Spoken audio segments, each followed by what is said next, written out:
Can you hear me? Yes. Hello, everybody. My question is addressed to President of the European Commission, Ursula von der Leyen. You have spent the last 3 years building an unprecedented sanctions regime against Russia, really, and you have promised time and time again to make Russia pay for its aggression. But now the United States is asking Europe to leave sanctions as part of a potential peace agreement. In fact, the US is saying that Europe will be invited to the table only when it comes to sanctions relief. Are you willing to do that just because the White House tells you so? And what demands are you going to impose on the Kremlin to do that? And just a quick question for President Zelensky. Do you think Russia deserves any sort of relief after the untold devastation it has brought upon your country? Thank you so much. So what the sanctions questions is concerned, what we see is that the sanctions already have a massive effect on the Russian economy. There are skyrocketing inflation, there is spiraling interest rates, so the effect is visible. Companies are leaving Russia. You see they are really grinding sanctions and biting sanctions. These sanctions are part of our approach that we want peace through strength.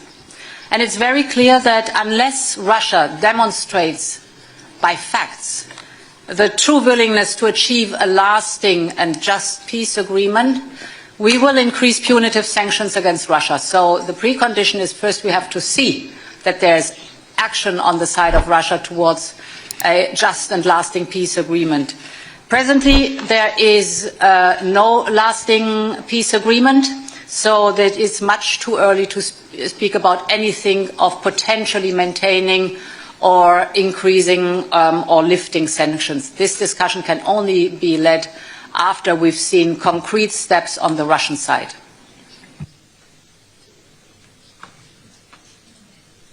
Thank you very much. You know, well, we are very often, and also today we speak that we need just and lasting peace. And when we speak about the just, and this war, it's difficult to find just in this war because of such steps of Russia.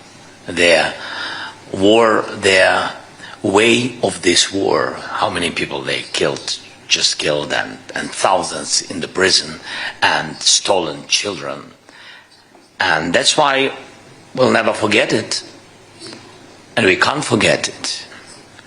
And even if I hope that our partners on the same page with us, and not only hope, I see it, but we'll never forget it, and we will really do everything that people who began this war, who unprovoked war, all these people, yes, really will answer, and of course we will work on tribunal even after the hard part of this war. Even when we will go to the diplomacy, we'll never forget these surnames and these people. Let's now go to Italian media. La Stampa, you're with us. Yeah, I see you. Go on. Thank you very much. Marco Bresolin, Italian newspaper La Stampa. I have a question for the President of the European Council, Antonio Costa. You represent 27 EU member states. You repeated that EU wants to be at the table when peace talks will start. You also said that maybe you are going to find someone who will represent the EU. But here there are many other representatives of other European non-EU countries. Some others intervene by video.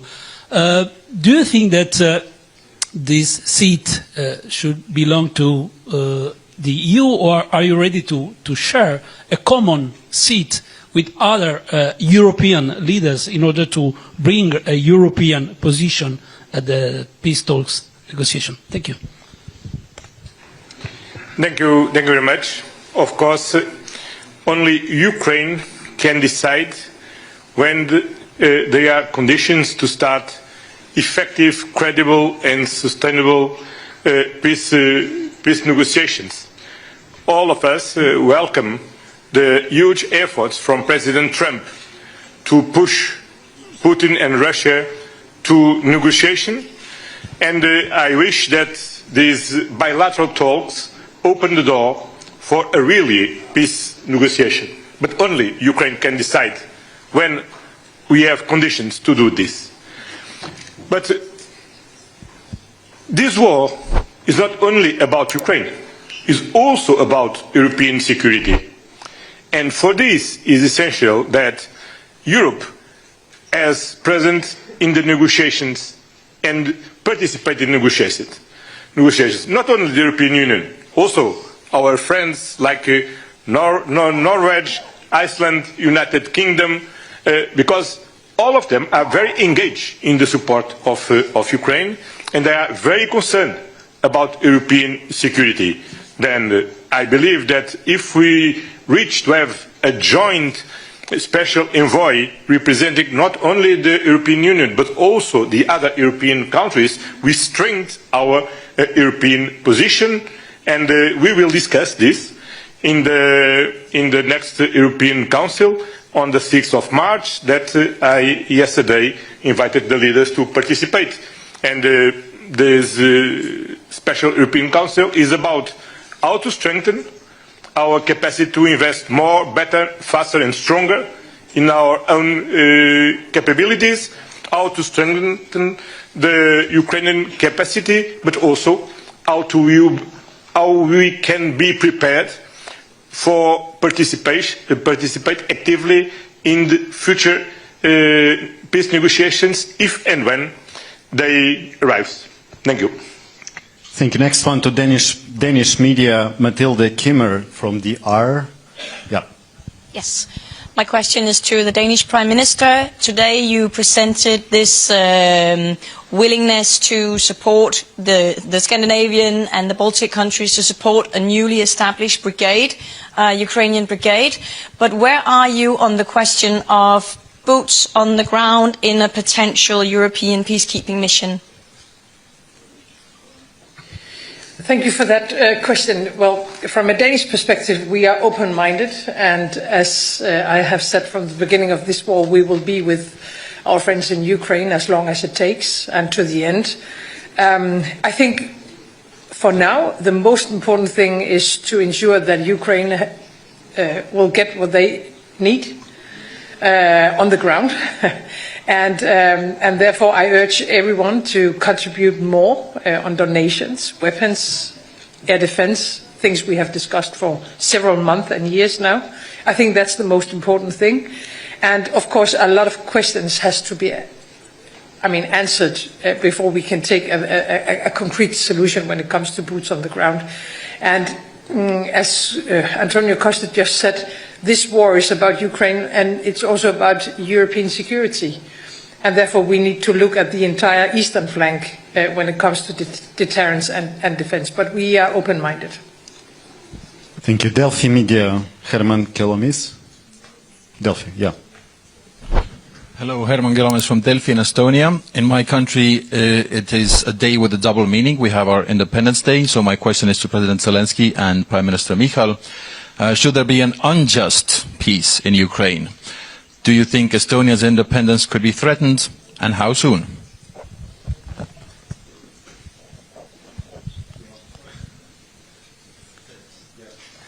Thank you. It's your birthday, you start. Yeah, it's Estonia's birthday today, 107. The short answer probably would be that all of EU and NATO are under threat if Russia's and Putin's goals and objectives will not be changed.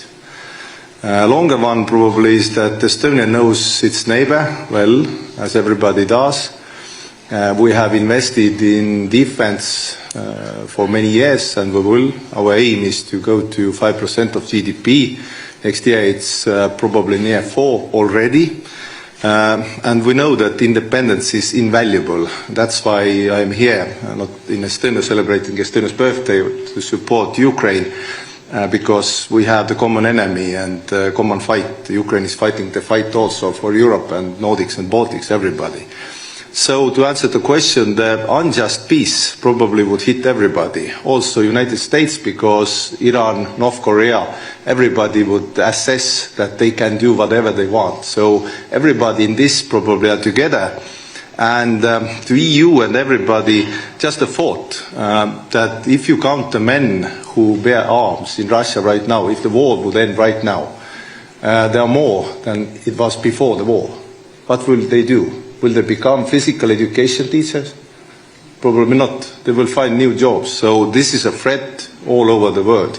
Before the war it was called Wagner's, whatever they were called. But right now it's somewhat different. So to conclude, European Union, NATO, everybody in civilized and democratic world are under the threat until Russia is forced to change its goals. Thank you. Again, my congratulations to you, your country, your people. We are very proud that today you are here in such a special day. Thank you so much, and my congratulations, and God bless. You'll never have a war. And what is very important, I think, in risk, answering your question, yes, all the countries which been before 1990, 1991, which been under Russian influence.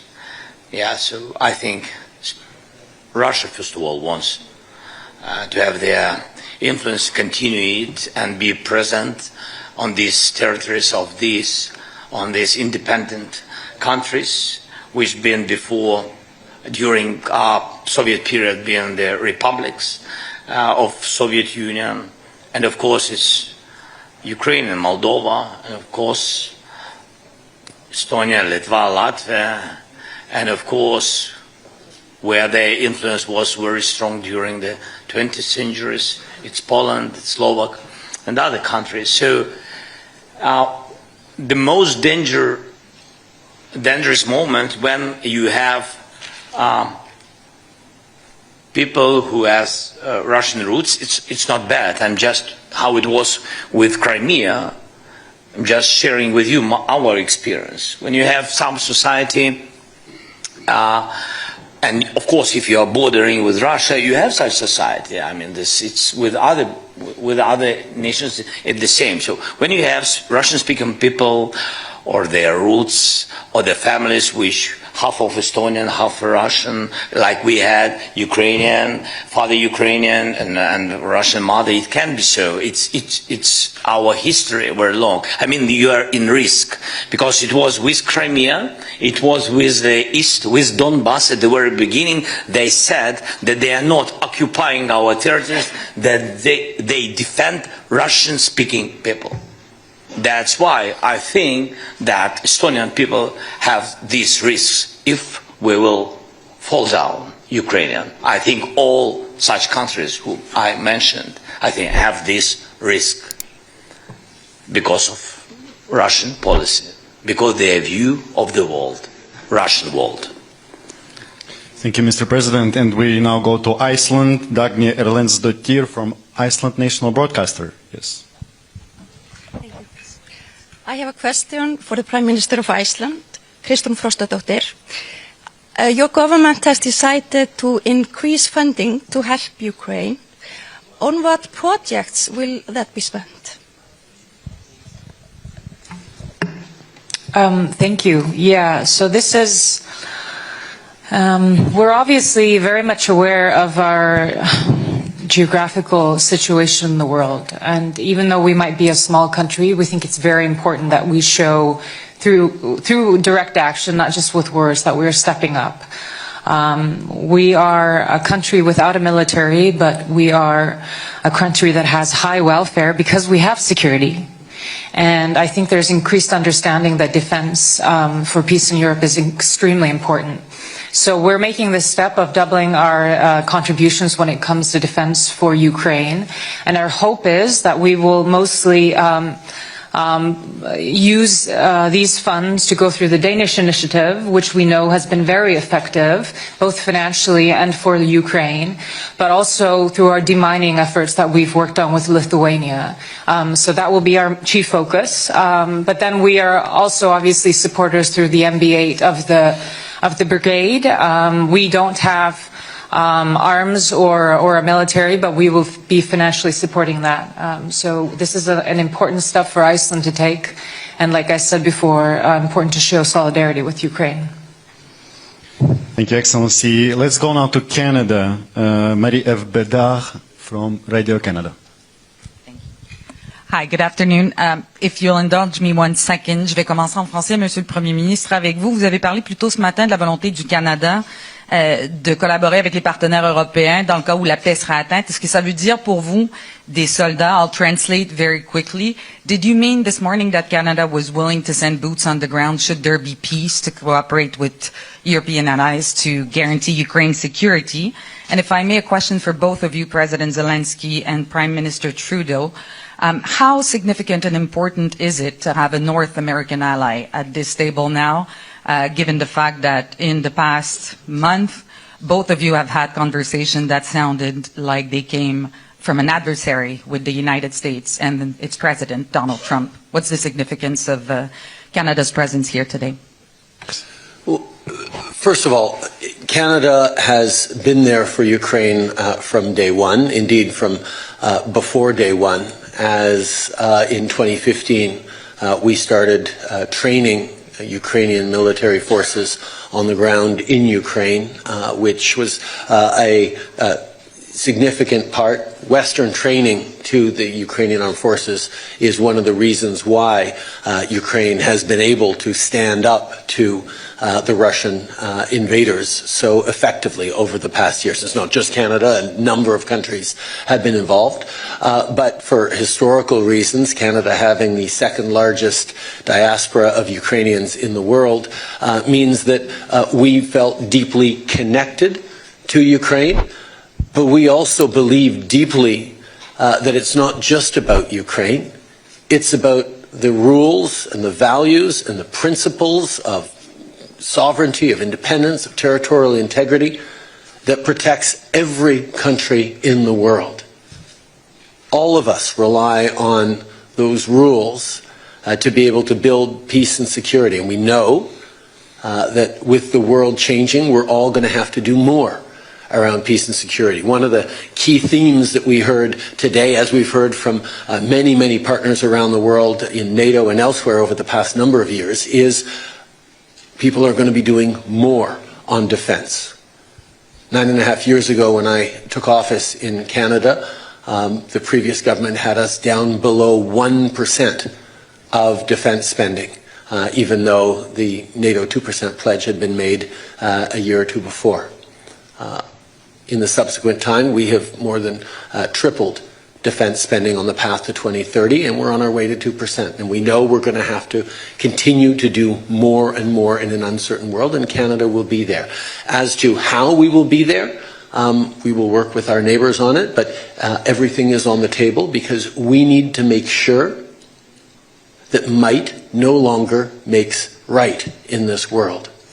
That's what has led to 80 years of incredible stability and prosperity, not just in Europe, but around the world, because of the institutions we built out of the ashes of World War II. And standing up for those institutions is in the best interest of every single one of us. Now, as a collection of different nations, we will have different perspectives from time to time on the best way forward, and those will be worked out in forums like this or at the G7 forum or elsewhere. But we are united in our values. We are united in wanting to see peace and fairness and prosperity for all our citizens, and that's what continues to drive us forward. Le Canada va toujours être là pour l'Ukraine. On est là depuis les débuts. On va continuer de l'être et on regardera comment on peut mieux aider dans les années à venir, parce que défendre l'Ukraine, c'est pas juste défendre l'Ukraine, c'est défendre les principes et les valeurs qui nous protègent tous. Merci à vous. Victor Guerrero, Televisión Española. Sorry. No, really, with pleasure. That's okay. No, he can tell us how much he likes Canada. Because I love Canada. And I really appreciate that we have such relations with you, Justin. And you helped a lot, and a lot of your people helped us at the very beginning of war. We never shared, by the way, that we've been in touch, and really at the very beginning of the war, we didn't have really huge technologies with drones and etc. When we began to produce drones, and even when we bought drones with some partners, they didn't have Canadian high-level optic technologies. And Canada helped us with this, and we spoke a lot of this, and we had this, and we began to help our guys on the front line, on the battlefield, with these drones and etc. It was really first weeks and first months of the first year of war. Then, Justin, absolutely right about training missions. Really, the part of our army was prepared by Canadian officers, instructors, but what is very important, and it was very important again the first year, because they've been well trained. For today, the situation changed.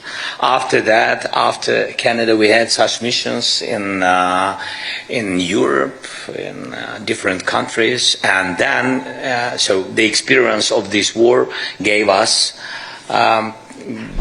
new knowledge of the war, and of course today when we trained abroad, we have to come back and train again on the battlefield, because the war is changing.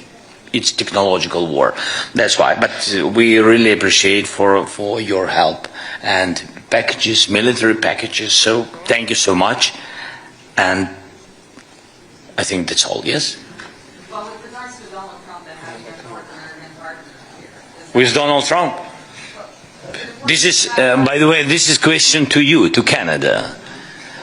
And I mean, that's well, with Donald Trump. Now we had a conversation. It was very good conversation, G7 conversation with the leading role of Canada. Yes, thank you very much, Justin, for organizing this meeting. Everybody been there, and we spoke about it, and we hope that the United States will continue support, like all the partners. All the partners do it, and we need also not to lose this unity between Europe and United States. Thank you. Thank you. Now we can proceed to Victor, finally to you. Where is the Spanish media? Yes. Hola. This is a question for Pedro Sánchez, Spanish Prime Minister, and also for President Zelensky. First in Spanish, then I will translate in English. Señor Presidente, usted esta mañana decía que España va a apoyar a Ucrania el tiempo que haga falta y con mayor determinación. España, o su gobierno, está valorando o podría valorar enviar soldados dentro de una fuerza de paz o en otro formato. Prime Minister, you said this morning that Spain would be supporting Ukraine as long as it takes and with more determination. Is the Spanish government considering or could consider it to send Spanish soldiers as a peacekeeping force in Ukraine? And for President Zelensky, are you asking your partners here present for soldiers for a peacekeeping force as a peace guarantee for the future? And how many soldiers do you think would be right for this work? Thank you.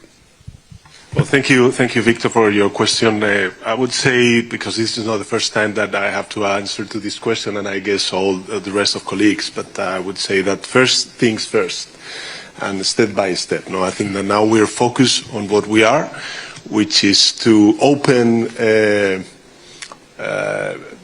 genuine peace negotiations talks. And for that is crucial, I would say critical, that Ukraine and of course Europe are implicated in the negotiation process. Second, I think it's critical for all of us to provide the security guarantees to Ukraine in order to reach that common goal that we have, which is to have a last and just peace for Ukraine and for Europe.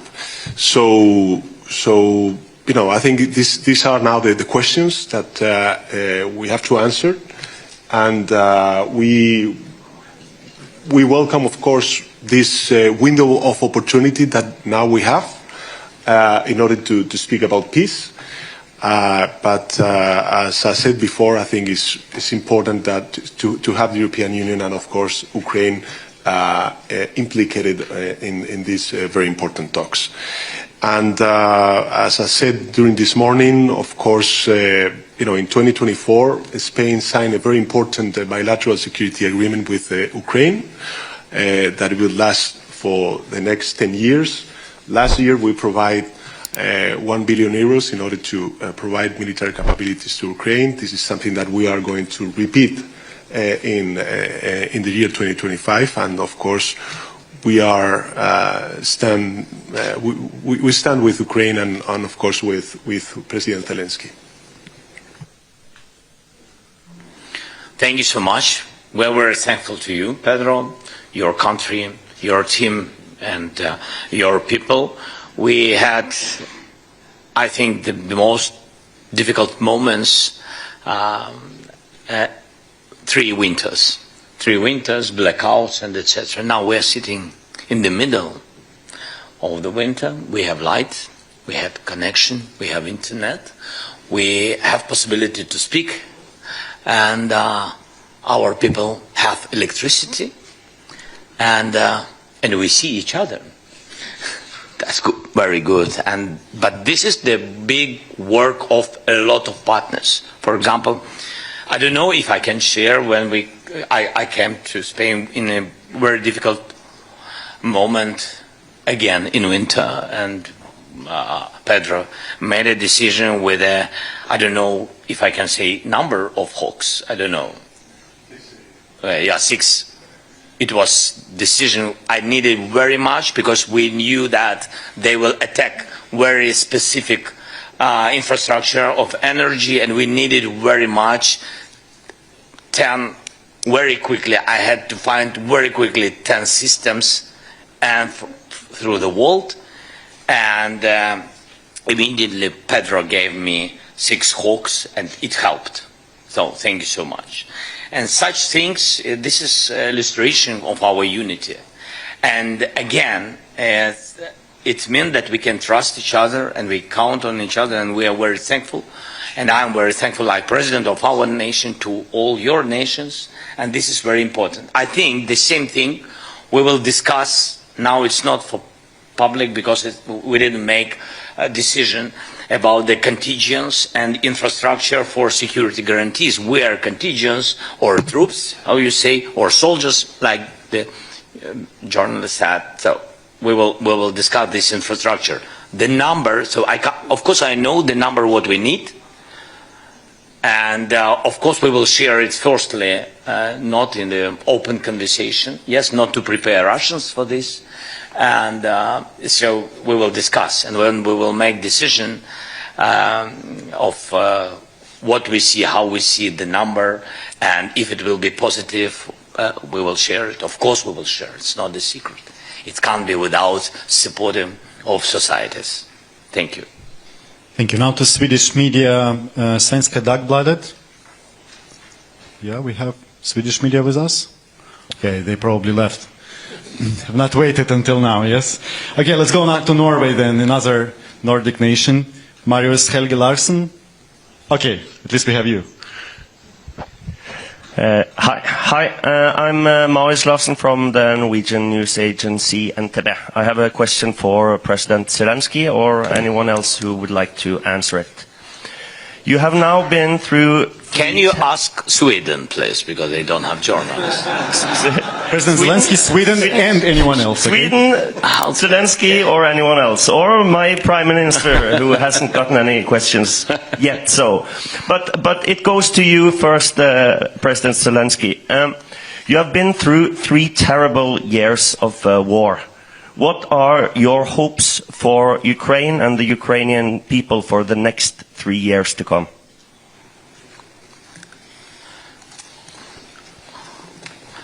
We hope that we can finish this war this year. not in 3 years.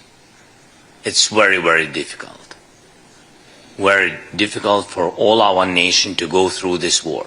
But with all respect to our soldiers and our people. So I can't speak about 3 years.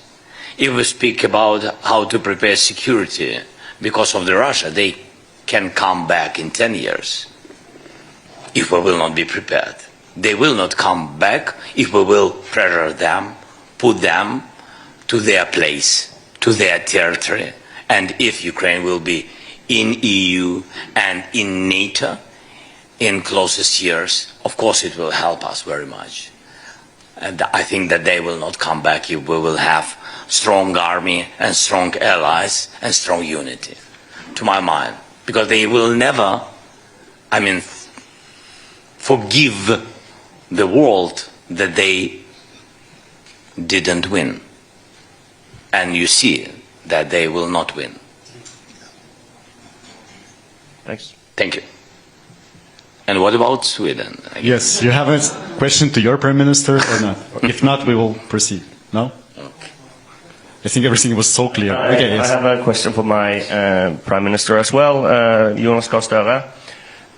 Today your colleague Mette Frederiksen in Denmark said that 3% of the budget to defense is not enough. You have set the goal to reach 3% within 2036. Do you think that is a fast enough pace? Well, I think we have made that significant shift of lifting us far above 2%. First, we were among countries that did not have a plan. Then we had a plan. Then we moved beyond. And we are now about 2.5, and we may reach 3% before 2036, by the way. I think we may need to invest more in defense. And I think that debate should be on figures, but also on quality and capabilities. Because if we get lost in figures, we will have 32 allies with silos and percentages. What we need to do now is to deliver on what we have agreed at NATO, in Vilnius and in Washington, about regional plans. So we work now with Sweden and Finland in the north of the Nordic region to make sense of our capabilities in defending the Nordic part of the Nordic region. And we debate with our Danish friends and our German friends and our British friends that around the North Sea we should also have investment in the best capabilities. That may also lift percentage, but I would really like to see the output as the most important. Thanks. Thank you. Let's go now to Finnish media. We have with us Jonas Immonen from Ilta-Sanomat, right? Yeah. Yes, thank you very much. Jonas Immonen from Ilta-Sanomat, Finland. Question for President Stubb and Mr. Zelensky. Mr. Stubb, you said earlier today that there are now mixed messages and signals coming from the US in support of Ukraine and also defense of Europe as a whole. Mr. Stubb, what do you think that's going to be Finnish role and responsibility for future for European defense? And Mr. Zelensky, do you think or believe that Europe will and should be able to replace US support if needed? Sure. Perhaps I'll answer through 2 points. I'll answer the question to Vladimir first. I think we need to get our facts right. When you look at support for Ukraine throughout this war, Europe stands, as Commission President Ursula von der Leyen said earlier, at about 134 billion euros, more or less. The United States, roughly around 114 billion. I look around this table and I see NB8, so 5 Nordic countries and 3 Baltic states. We're actually at 26 billion euros, roughly speaking. So that's about a fifth of what Europe has supported. So yes, to a certain extent in the future, we're going to have to take more responsibility, but to get bogged down in who has given more, I think is the wrong tack. The second point I have to make, it's not only about the material support, it's also about having skin in the game or having some kind of a plan. I think Norwegian Prime Minister Jonas Gahr Støre put it quite well earlier when he said that we Europeans can't complain our way to the negotiating table. And my worry is that in the past 2 weeks, when we've seen a shift in the transatlantic partnership, and you'll know that I'm an avid transatlanticist, we have to wake up to a new reality. And then the question is, how do we get skin in the game? How do we get involved? I think a good start is what President Costa has done, is to call a European Council. Because right now, European diplomacy is rather cacophonic. It's all over the place. That's why I have, together with some colleagues, proposed that we sit down and think about a plan. And in my mind, that plan or sketch goes in 3 phases. The first phase is the pre-negotiation. That's where we are right now. This is when we have to think really hard how we put more pressure on Russia and basically how we support Vladimir and Ukraine and what kind of security arrangements we have. And if I may, just as a side note, I'm getting a little bit frustrated about this debate on boots on the ground, because that sort of misses the whole point. That is that the strongest boots on the ground in the world right now are with Ukraine. They have the land forces. Then it's a question about which phase and how Europe will come to support Ukraine. In the air, in the sea, with reconnaissance, with intelligence, etc., etc. The second phase of the plan is when the ceasefire begins. And that's actually quite crucial, because that's when you start looking at the modalities and the agenda of the actual negotiations, and that's when you start looking at confidence-building measures. And then the third phase is the peace process, and that's when you start talking about the big issues of territory, and that's when you start talking basically about recompensation, about justice, which President Zelensky was talking about earlier. So what I'm trying to say is that I think we in Europe, we need to get our act together.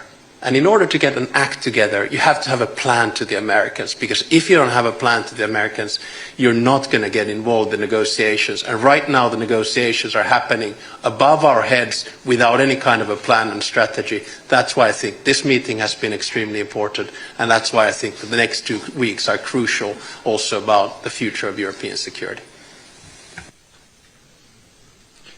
And there was another, yeah. Just some words. I think that you are sorry that I'm telling but I think that you are neighboring the same problem. Yes, and that's great. So that's a big success that you are in NATO. And my congratulations to Sweden. And also, that's why, so we are very thankful that we have such close partnership with Finland, with Alexander. And of course, you gave us a lot of packages during this war. And it was very important, useful. I can tell you, especially, by the way, first year, I'm focusing a lot of times on the first year, but I think that the first months was the most important. The most important in this battle. And when those times we didn't have 155 artillery, I mean Western kind of NATO standard systems of artillery. We didn't have long distance weapon and etc. We had Ukrainian production, Soviet period production, any weapon, artillery and etc. And their air defense, S-300, for example, missiles. And it was very difficult. It was big deficit because big deficit in the world. And Finland helped us very much, because really we found only some countries who had it in their storages. Yeah, so it was very important, especially those months, those first weeks and months. And about your neighbor, and I think, and of course, Ukraine will be always thankful for this and never forget it. And I think those experience of such enemies or such problematic neighboring, how to save the border, and you have very long border with Russia, and that's why I think our experience of how to defend the contact line or defend the front line, and the same technologies how to defend the border. I think this experience, our experience, will be very useful for your country. It doesn't mean that you will have a war, but it's more safety. I think so. Thank you. I was told we have another question to Prime Minister Kristersson from Ukraine Forum. Yes, the floor is yours. Тетяна Пасова, Укрінформ. Запитання до прем'єр-міністра Швеції і до президента України. Скажіть, будь ласка, зараз активно... Ще секундочку тільки візьмуть так. Будь ласка. I can put my question in English, actually. Today, President Nauseda stepped with the initiative for Ukraine to become a member of EU by 1st of January of 2030. And do you support such initiative? Because we need a coalition of leaders who will support our way for EU. And і запитання до президента Зеленського. Пане президенте, скажіть, будь ласка, чи готова Україна ще більше пришвидшити реформи заради євроінтеграції?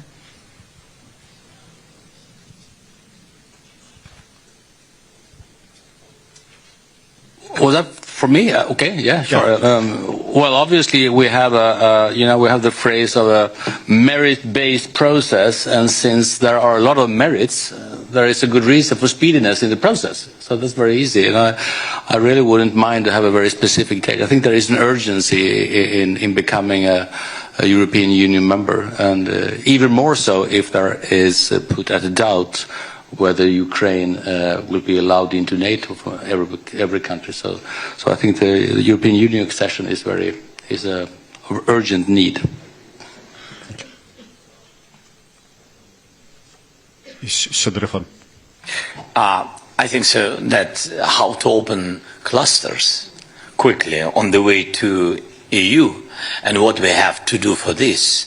I think all the answers can give you really the President Ursula von der Leyen. She knows she and President Costa, I think they know when we will be in EU. Really? No pressure. They are decision makers. So. Yeah, but perhaps I may add, I am now witnessing many different accession processes. I must say, I'm so deeply impressed by the speed and the quality with which this country, Ukraine, is reforming and doing all the necessary steps, and these are hard steps, and this is a lot of hard work, while fighting a war of survival is really impressive. So you have here an example for highest merit, highest quality, and speedy delivery that is exemplary. You got 3. So now we go to Latvia. Latvian media, Latvian television, Gins Amolinš. Thanks. Hello? Works well. So the Nordic and the Baltic states, my question would be to President of Latvia, President Rinkevič, and maybe a short comment on that from President Zelensky, if possible, shortly about the Nordics and Baltics announced today, the pledge to train and also to equip a brigade-sized unit. Given the uncertain situation right now in geopolitics, and a bit of a follow-up on the Finnish colleague here, do you see that Europe would need to rapidly increase its military aid to Ukraine? And is Europe capable of doing that? Thank you. Actually, those are very easy questions. Yes and yes. But I think that for the second, what we really need is to, first of all, get a very clear message to the defense industry that we are going to spend more. Because what defense industry needs, a clear commitment. Number 2, both on the national level, less at the European level, we still are experiencing all those procedures. Sorry to say, but I think that we need to get out of this kind of mood that we are very much process-oriented, but to move to the results-oriented. I do believe that we can do that, and I do believe that we must do that, and I do believe that we will do that.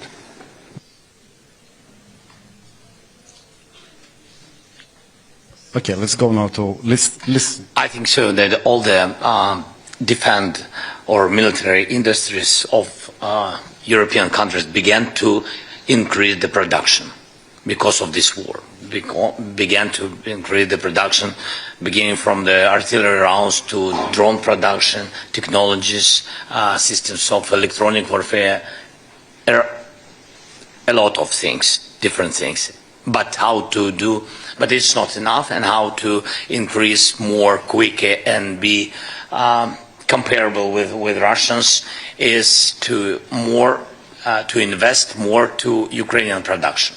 Because our economy, we have military economy for today. We just produce, for example, like drones. We have 200 private companies. 200, it's a lot. Even small companies, they need financing, and they produce quicker than our government production. It's understandable, because without any bureaucracy, they just produce and help soldiers. And by the way, they help directly to the front line.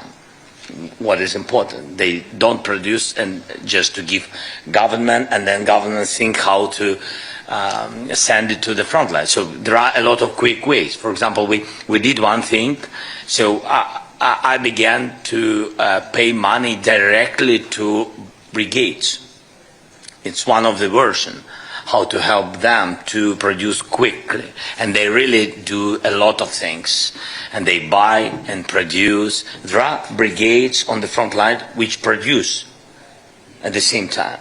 So really very sorry if I'm using not correct word, interesting, but it's incredible.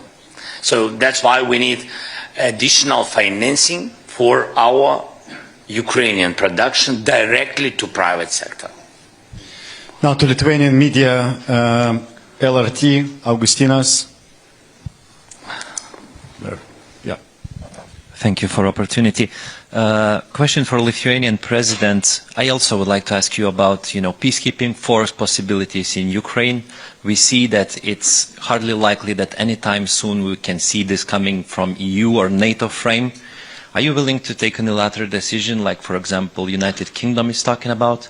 And also I want to ask President Zelensky, looking around you today, around this table, do you think that this Nordic-Baltic region is playing more and more significant role in support for Ukraine? Thanks. Lithuania is ready and will be ready to support Ukraine under any circumstances. And even now, as we speak, Lithuanian people, ordinary Lithuanian people, are accumulating financial resources in order to buy the drones for Ukraine. So my country is not tired and will be not tired in supporting Ukraine. When it comes to the decision you mentioned, I think we have to answer to the three questions, first of all. We need the clarity about the mandate of such forces on the soil of Ukraine. Are we speaking of peacekeeping or peace enforcement? There is no peace yet, and even the ceasefire is not a reality, unfortunately, so far. The second question, and the answer to the second question is, are we ready to enforce the ceasefire? So the force must be real. The first time the peace is violated or ceasefire is violated, the retaliation must be immediate and strong. Otherwise we compromise and we discredit the very concept of the security guarantees. And the third question is, are we ready to back each other? Or, in other words, unity is vital. Europeans with the backing of the United States would be ideal solution. Are we there? I have my doubts. Maybe my doubts will disappear in the coming weeks or coming months. At least I am looking forward to the Hague summit. I hope there will be positive news from this summit, despite all our reservations. So I think the question is a little bit too premature, but when it comes to the training mission, Lithuania is already there. Our experts, military experts, assist Ukrainians to improve their professionalism and fighting capacities, they are there. And we already answered to this question positively. And if you allow me, I will comment my initiative on the date of European Union accession, Ukraine's accession into European Union. You know, this is a matter of political commitment. If we talk about the NATO membership, of course we understand that not everything is in our hands, and the decision depends on other allies too. But the European membership is in our hands, in the hands of European Commission, in the hands of member state, and of course the hands of Ukraine. And Ukraine is doing really a great job under such complicated circumstances. So I truly believe that it is a realistic date. It's ambitious but realistic date. Thank you. One more important partner with us, France, Monsieur le Ministre Benjamin Haddad, Minister Delegate for Europe and Special Envoy of the President. I'm told we have a question for you coming from Union Sayenko. Thank you for this opportunity to ask a question. I would like to refer my question to French Minister. France has already provided Ukraine with very significant support in order to help to survive our country. Especially you provided us Scalp long-range missiles, howitzers called Caesar, armored fighting vehicles, ammunition, and other vital support. And my question is your country ready to continue support Ukraine for another year? Are you ready to increase this level of support? And my quick follow-up for the President of European Commission and President of European Council. You have already heard proposal from Lithuanian President that there should be setting a date for Ukrainian accession by the 1st January of 2030. Is this a goal of your mandate to coordinate and help Ukraine really become a member of European Union by this date, 1st of January 2030? Thank you. Thank you. Yes, France will continue to support Ukraine for how long it takes, for the simple reason that Ukrainians are not just fighting for their security and their freedom, but for the security of Europeans against the threat that Russia poses for all of us. You were kind enough to mention long-range missiles, the Caesar cannons. We have the first Mirage jets now flying in the skies of Ukraine, as well as the Anne of Kiev brigade that's been deployed on the ground, and we will continue to do so. President Macron, as you know, is today in Washington, D.C.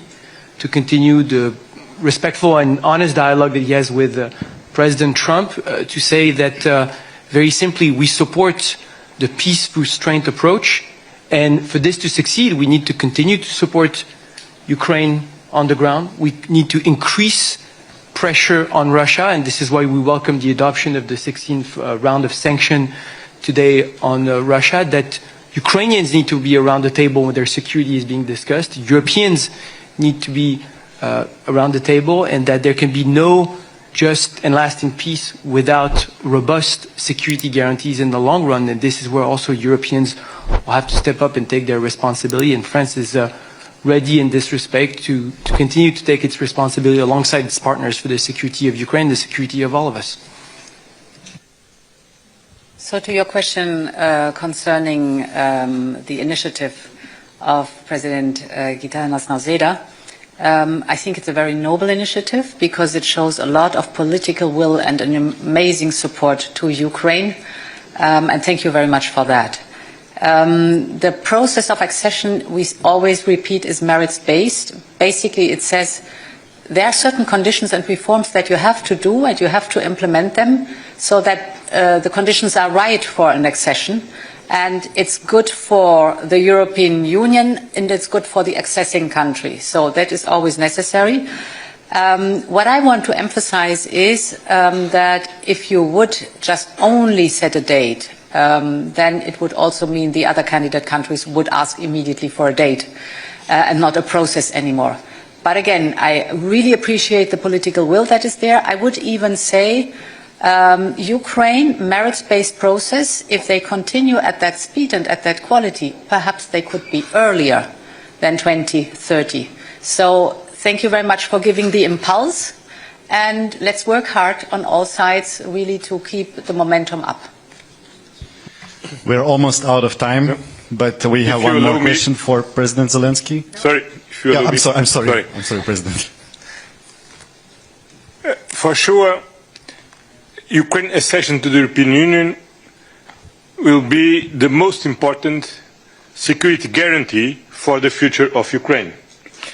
And we have already decided that this new institutional cycle will be the institutional cycle of enlargement to Ukraine, to Moldova, to Western Balkans, and we don't know, with Georgia. It's a merit-based process, and we are working hard from the European Commission to the different candidate states. And it's very impressive what Ukraine is making, because in fact Ukraine are writing a new playbook how to make reforms at war times. And this is very difficult to imagine. But we are very committed, and I'm sure that the different member states, the European Commission, and Ukraine, Moldova, the Western Balkan countries are working very hard to deliver on this enlargement. And we need also to work among us to make the necessary reforms to welcome well these new member states.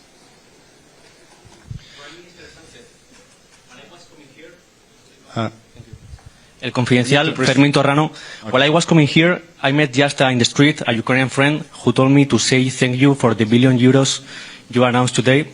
And when I said goodbye to him, a question came to my mind, like, how will you explain to these Ukrainian citizens and other Ukrainian citizens, and also to the Spanish taxpayers, that Spain still this year, last year, 2022, is paying more, 2 times, is paying €2 billion to Russia buying liquefied gas, and today we are only announced €1 billion to Ukraine.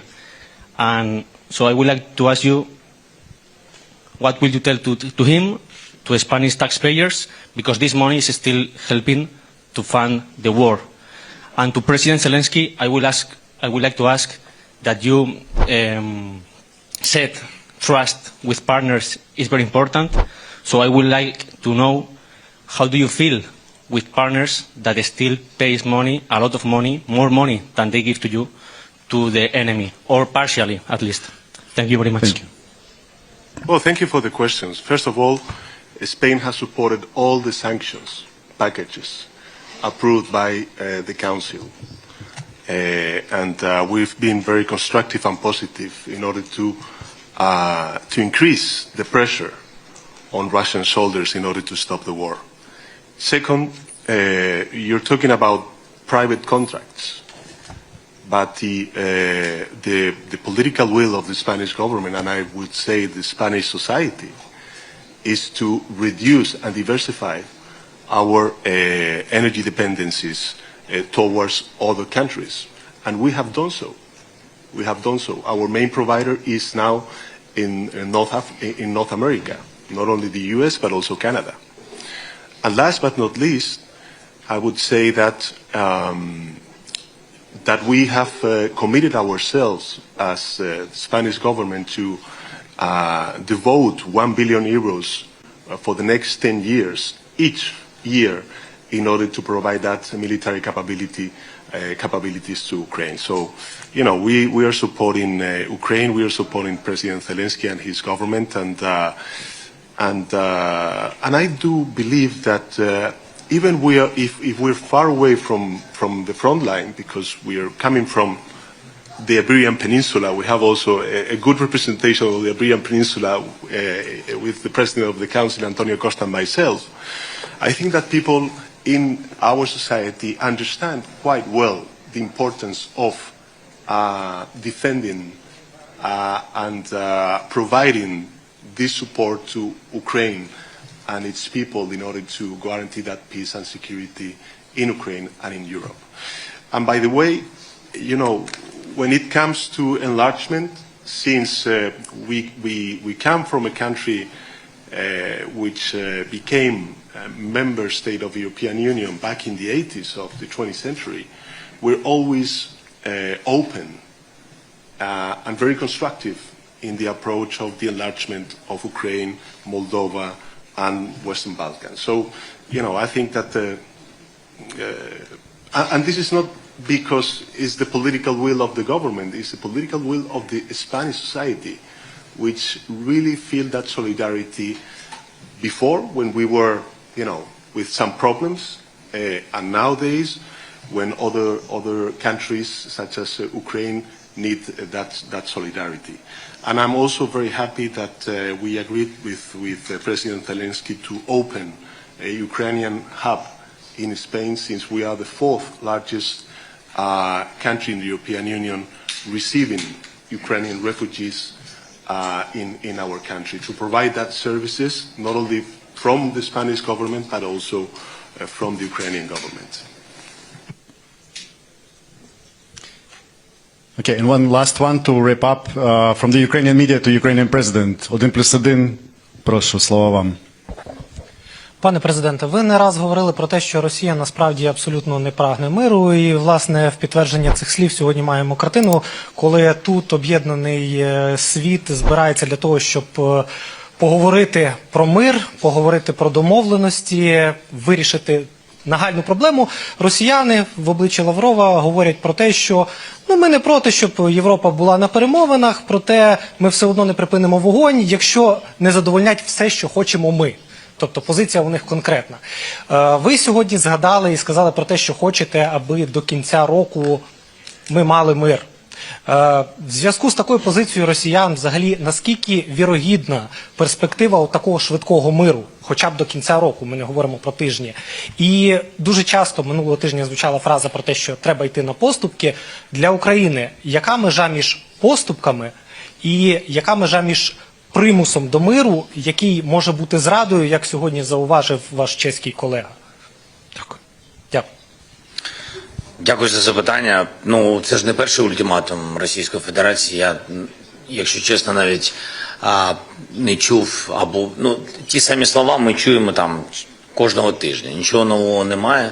Всьому треба робити своє, треба посилювати себе, посилювати розуміння, що ми можемо зробити в Європі, збільшувати виробництво, посилювати нашу армію, домовлятися з партнерами, безумовно, це без Росії, домовлятися з партнерами про гарантії безпеки для України, тобто бути готовими до всього.